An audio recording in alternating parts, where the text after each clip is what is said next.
sendiri. Jadi Bapak Ibu bisa terbaca yang di papan. Kekerasan terhadap anak adalah setiap perbuatan terhadap anak yang berakibat timbulnya kesengsaraan atau penderitaan secara fisik, mental, seksual, psikologis, termasuk penelantaran dan perlakuan buruk yang mengancam integritas tubuh dan merendahkan martabat anak. Dan definisi anak itu sendiri yaitu menurut Undang-Undang Nomor 35 Tahun 2014 yang dimaksud dengan anak adalah seseorang yang belum atau di bawah 18 tahun, termasuk anak yang masih dalam kandungan. Dan perlindungan anak adalah segala kegiatan untuk menjamin dan melindungi anak dan hak-haknya agar dapat hidup berkembang dan berpartisipasi secara optimal sesuai dengan harkat dan martabat kemanusiaan serta mendapat perlindungan dari kekerasan dan diskriminasi. Baik Bapak Ibu, adapun di sini bentuk-bentuk kekerasannya yaitu kekerasan fisik. Kekerasan yang dilakukan oleh seseorang berupa melukai bagian tubuh anak seperti penyiksaan, pemukulan, dan penganiayaan terhadap anak dengan atau tanpa menggunakan benda-benda tertentu yang menimbulkan luka-luka fisik atau kematian pada anak. Jadi kalau untuk kekerasan fisik itu kita sudah sama-sama ketahui, yaitu yang berupa contohnya yang sudah ada di sini, yaitu contohnya pemukulan, penganiayaan, dan lain-lain. Dan selanjutnya ada kekerasan psikis seperti penghardikan, penghinaan, penyampaian kata-kata kasar dan kotor, dan perundungan atau bully. Kekerasan psikis ini yang kadang kita tidak sadari itu terjadi. Yang kita tidak sadari kita telah lakukan. Contohnya di sini mungkin ya bunda-bunda kadang ya tanpa disadari mungkin secara tidak sengaja membentak, itu pasti itu sudah termasuk kekerasan. Orang tua di rumah yang kadang melihat anaknya mungkin disuruh tidur siang terang mau, bersuara keras, membentak, itu sudah termasuk kekerasan. Karena kalau anak-anak kita biasakan dengan kekerasan, nanti dorong itu tambah bandel. Mereka tuh menganggap hidupnya penuh dengan kekerasan, tak biasa. Jadi dorong bisa membentuk di diri mereka itu sokabal begitu. Ketika orang bilang pelan, secara mempan. Jadi kita sebagai orang tua, bunda-bunda di sekolah mungkin bisa merubah secara perlahan cara bicara kita kepada anak-anak, karena anak-anak ini adalah peniru ulung bunda. Kadang mereka melakukan apa yang kita lihat, mereka mempraktekkan apa yang kita perbuat. Jadi kita adalah contoh, marilah kita memberikan contoh yang baik untuk anak-anak kita. Baik, dan selanjutnya ada kekerasan seksual.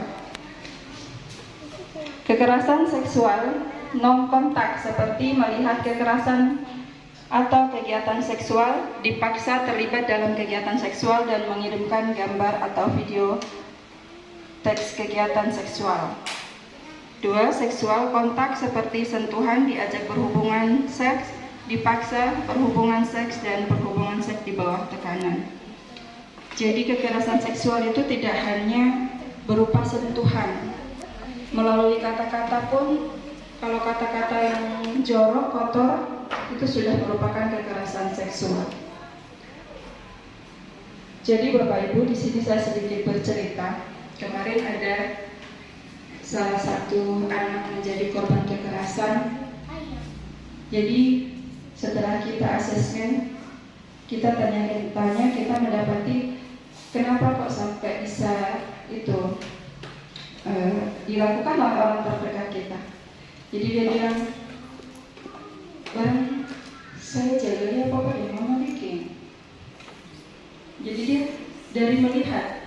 kita orang tua harus berhati-hati Bapak Ibu. Biarpun apalagi anak-anak TK itu anak-anak seperti ini kan, daya ingat mereka tuh kuat. Jangan berpikir, itu masih kecil saja, kalau akan. Jangan. Jadi kita sebagai orang tua harus pandai-pandai kita. Jadi ketika mereka melihat, mereka menganggap biasa saja ketika hal itu terjadi. Gitu. Dan mungkin ya pintar-pintarnya kita ya Ibu ya. Kalau biar anak-anak itu kadang ini sesuai dengan apa yang saya baca di buku-buku. Mohon maaf ini kita di sini Bapak Ibu sudah dewasa. Ketika kita tidur bersama mereka dan orang tua melakukan hal itu, dorong kadang kaget tapi dorong terbangun. Dong hanya lihat cuma dong cara bersuara atau apa. Jadi orang tua harus ikhtiar, jangan sampai mereka merekam apa yang kita lakukan. Dan selanjutnya ada kekerasan sosial, mencakup penelantaran anak dan eksploitasi. Penelantaran anak itu biasa terjadi apabila suami istri cerai atau bekas tinggal. Kadang seorang ayah berpikir cerai ya cerai sudah saya sekarang mau tahu deh anak. Itu pemahaman yang keliru. Biar bagaimanapun ketika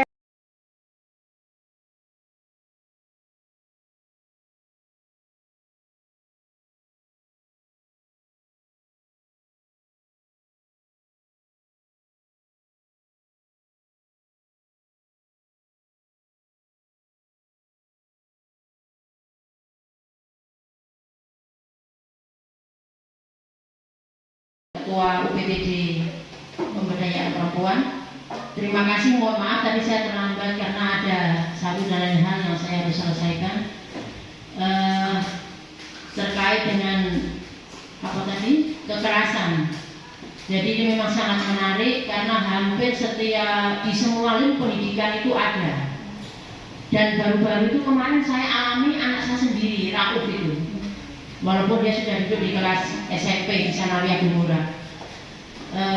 Mungkin Ibu saya untuk anak-anak yang duduk di pendidikan dini atau di TK atau PAUD, maksudnya saya saran saja Ibu Kepsek, apakah boleh dalam seminggu sekali atau 2 minggu sekali itu ada mungkin hari Jumat kah, hari Sabtu kah itu ada momen religi, sedikit menekan religi, artinya semua anak dari kelas A dikumpul, kelas B jadikan satu, kemudian semua.